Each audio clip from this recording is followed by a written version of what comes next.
Dear friends, families, neighbors, and fellow citizens, my name is mjdigeronimo. Although I am an unknown in American culture, I have something to say and I would like you to hear it. Briefly, I am a father, a husband, a son, a brother, a veteran, and a hard-working, thoughtful, and patriotic American. I have served on missions vital to national security, both hundreds of feet beneath the ocean surface on nuclear submarines, and also on land in support of Operation Iraqi Freedom. I'm not here to start or participate in a political food fight. I'm speaking to you because I love America dearly. And for the first time in my lifetime, I am scared for our nation's survival. I have no fear about any one piece of legislation, executive order, or policy. I have concerns, but I have no fear. Before I reveal this fear to you, I need you to do something for me. Wipe from your mind anyone in Washington, D.C. If it helps, I can assure you they're not thinking of you. I'm sure they'll forgive you for forgetting about them for just a moment. America was, is, and will continue to be the greatest nation on earth, and possibly in the history of our planet. We obtain this distinction and will bestow this legacy to our children through the grit, determination, sheer willpower, and ingenuity of the average, everyday American. We have succeeded despite our government, not because of it. The ragtag combination of farmers, hunters, fishermen, and merchants signed their death warrants by standing up to Goliath in the Revolution.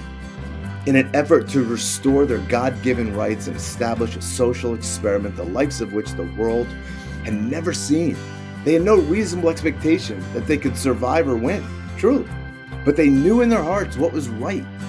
And they followed that North Star all the way through to the ratification of our Constitution in 1787. As a reminder, their vision was a federal government with limited power to prevent a future bad apple from doing too much damage. Unlike the monarchs of the day, our founders viewed the citizens as the main characters of the movie, with the government officials as extras, not the other way around. The bigger the government, the smaller the citizen. I'm not leading up to lamenting about the size and or power of today's government. My point is that in America, we are the they. I hear they should do this, they should do that. In America, that always meant we, the citizens, should do that. The grit, persistence, and can-do attitude, along with an influx of immigrants from all over the world, resulted in remarkable accomplishments for over 200 years. Consider the Lewis and Clark expedition, the invention of the telegraph, the telephone, the light bulb, and the transistor, the Wright brothers' flight, the defeat of Hitler's Nazis by the greatest generation. Rest in peace to both of my grandfathers. The discovery of DNA, the Apollo 11 moon landing, the internet, the Human Genome Project, and the tremendous engineering construction projects of the Erie Canal, the Transcontinental Railroad, the Panama Canal, and the Empire State Building, and the Hoover Dam. I'm proud to be an American. I'm proud of our history. And I am determined to be proud of the country that we leave to the next generations. Truly. These were feats of the American spirit which cannot be deterred or stopped.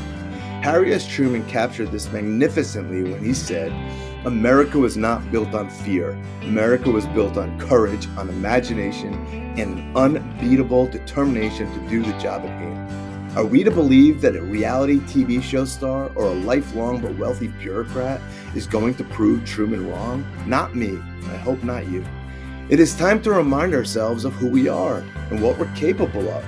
Are we dinged up at the moment? Yes, absolutely. Will we recover stronger, more united, and more inspired?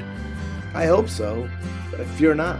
We're so hyper-focused on the soap opera that is Washington, D.C., that I fear that we, as a nation, are creating a divide that is growing exponentially right underneath our noses. This gap will be irreparable. What are the consequences of allowing this divide to grow? Honestly, I can't let myself think about it. I don't want to believe, but I do believe that America, as our ancestors, the world, and we know it, will cease to exist if we don't immediately take responsibility as citizens for building bridges. Americans don't wait for others to fix our problems. We take care of our business. If you're not part of the solution, you're part of the problem, so step aside. My parents, teachers, coaches, and military mentors imbued me with this powerful attitude. However, more and more, I feel like this attitude is on life support. There are plenty of policy concerns that are mounting their forces around our castle's moat. I get that. But I'm not scared of it. The democratic process is alive and well, and in 2028, we'll have another opportunity to go a different direction if that's what we choose. The only existential threat facing our country in 2025 is the insane, misplaced, and illogical emotion around the country. If you look closely, we are presently the poster child for the confirmation bias. We all see what we want to see. As a result, I'm watching my fellow citizens play alley-oop in the echo chamber arena day in and day out, and it saddens me, and it also angers me. This has to stop. Stop thinking there is a solution in Washington, D.C. How many more decades of evidence do we need to prove this? You, me, our neighbors, our friends, our family must take a stand, or the oligarchy will continue to leverage our differences against us to protect their power. I'm not suggesting any kind of violent stand at all. In fact, that would be our rock bottom. I'm recommending a stand that starts in our homes, on our blocks, in our towns, in our schools, until our collective power and leverage is too big to ignore, debase, or insult. So what does that mean for us? Step one's pretty simple. Talk, listen, ask, ponder, consider. I'd much rather speak with someone whose views are 180 degrees out from mine. It's more engaging and intellectually stimulating. And B, in my heart of hearts, I believe that the future of our country is influenced significantly more at the kitchen table than it is at DC. I want us to get real and stop putting our heads in the sand and demanding that others do so too. Frankly and counterintuitively, I want to hear offensive, rude, false, and uncomfortable thoughts from my fellow citizens. If we let people speak their minds as our founding fathers envisioned, at least these views are out in the open, where they can be challenged and maybe even reversed. If we continue to push this dialogue underground and into the echo chambers, the ignorant will dig in deeper, interpret their censorship as validation of their truth, and then multiply and then certainly mutate in the darkness. This is not a winning strategy, my friends. I, like you, have dreams, demons, aspirations, and dark days. But this is a dumpster fire of discontent which the media gladly douses with gasoline, and it must end. It's easy to feel disheartened and to view the others as adversaries, but there's a better strategy, one rooted in respect and curiosity about each other. I believe that the rebirth of curiosity in America is the only thing that can alter our current trajectory. Regardless of what side you are on, tens of millions of people disagree with you, not because they're idiots or because they've been duped. Why do they disagree with you? It's up to us to figure that out by listening with a laser-focused objective of uncovering the why behind their thought process. Realize they're unlikely to just tell you off the top of their head, because often they don't fully understand what is at the core of their beliefs or discontent. We must dig with the determination of a 49er. We must ask the tough questions with the grit of a railroad worker. Seek to understand before being understood. We are complex beings, each with vibrant, deep, and intense emotions and perceptions. Further, we are each so uniquely beautiful that the labels that we cavalierly throw around without an ounce of reflection, personally, I think is lazy and reckless. And it's out of control and is the true enemy within. I took an oath as a Navy officer to support and defend the Constitution of the United States against all enemies, foreign and domestic. In my estimation, the utter collapse of civil discourse is the domestic enemy. So what does my oath obligate me to do? I'm working on it. But I know I'm responsible for doing something. I often seek out conversations with those who see the world differently than I do. Or in some cases, see the world exactly as I do, but they've reached a different conclusion. These efforts are consistently met with resistance, disdain, and hostility in the form of baseless insults and name-calling. This confuses and saddens me. But I've also had moments where through patience and open-mindedness, genuine connections were made through mutual respect and understanding. We didn't change each other's minds, but we walked away with a deeper appreciation for our shared humanity. Don't despair if you don't win these discussions. Today, you can only win a political debate if the weather is just right.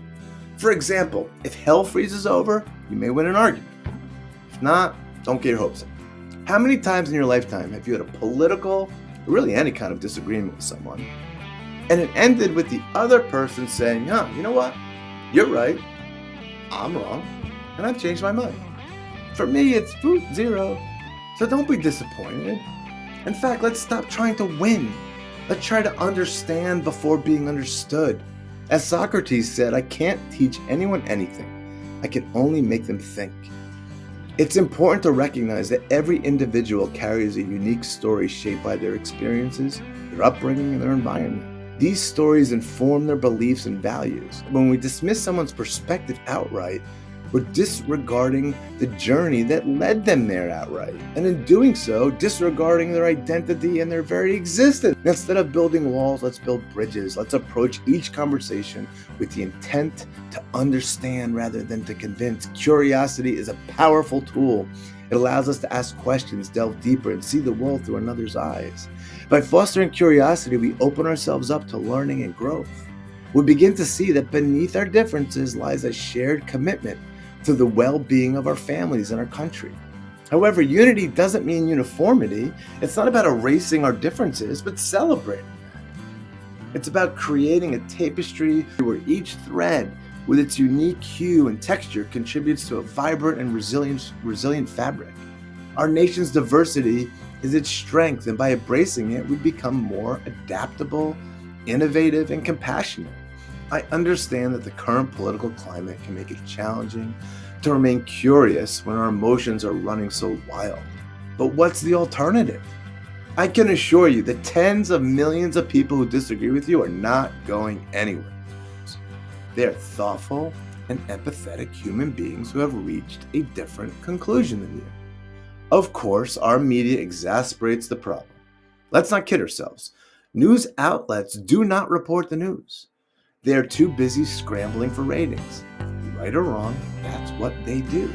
Let's stop being surprised or outraged by it. And you get mad at a dog for barking until you remember it's a dog, and that's what they do. But let's remember that beyond the headlines in our everyday interactions, we have the power to choose empathy over judgment, dialogue over debate, and connection over division. Let's also acknowledge that change begins at the grassroots. It's in our homes, our neighborhood, and our communities that the seeds of unity are sown. By modeling respectful discourse and open-mindedness in our daily lives, we set an example for others to follow. We create ripples that can lead to broader societal transformation. I urge each of us to take a step back, take a breath, and reflect on the shared values that bind us. Let's make a conscious effort to engage with those who hold different viewpoints, not with the aim of changing their minds, but to understand their hearts. By doing so, we honor the principles upon which our nation was founded and pave the way for a brighter, more unified future. We can do this. Our curiosity will save us. Each generation has had their war to wage. This is ours. Oh, don't be distracted by the politics of the media. Let us channel the grit, determination, and optimism that led the way for our ancestors, that will allow us to proudly tell our grandchildren that we participated in the most daunting rescue mission of the last 3 centuries. Optimism is a force multiplier. Let's get to multiplying forces. In the words of Tom Brady, Lima Foxtrot Golf. My name is Matt DiGeronimo, and I look forward to listening to you.